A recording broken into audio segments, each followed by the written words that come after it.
A dog owner in Lismore, New South Wales, noticed that her dog was walking somewhat unsteadily and feared it had eaten a poisoned bait. Morning after morning it would wander off and come staggering home, crawl under the house and lay there. Bones offered as treats were not enough to entice the pooch out again. She voiced her bait theory to her husband, who thought that if the dog had been poisoned it would have been in a worse state. Then she mentioned her dilemma to a tradesman, who replied, "Oh no, I see him every morning drinking the slop beer at the back of the local hotel." Rover's trips to the pub were curtailed, and a few days later the poor dog suffered the DTs, racing up and down the street, swinging about posts, colliding with fences, and all the while barking, howling and squealing with the horrors. Lismore's drunkard dog was far from the only shickered canine recorded. Here is a sampling of other pickled puppies.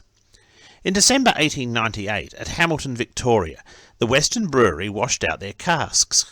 The water and beer mixture flowed into the gutter, where a thirsty dog drank from the stream. Not used to inebriation, the dog, normally a friendly hound, turned somewhat savage and bit the first person he saw, landing his owner in court.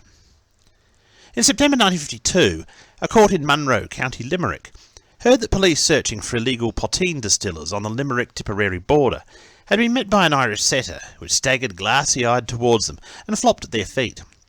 Searching the nearest house, they found a spaniel flat out on the ground and some hens making noises like hiccups. In the backyard they discovered a barrel containing 21 gallons of wash, fermenting barley, yeast and sugar. The dogs had gnawed a hole to get to the wash. In Akron, Ohio, on the 23rd of November 1953, police arrested Joe Thornton, 37, after he had driven through 2 sets of red lights. Upon stopping the vehicle, not only did the cops find Thornton intoxicated, but his dog, Spike, was said to be staggering drunk as well. Thornton explained the two had been pheasant hunting, and they'd had a few beers but weren't drunk. The pair were both released on bail.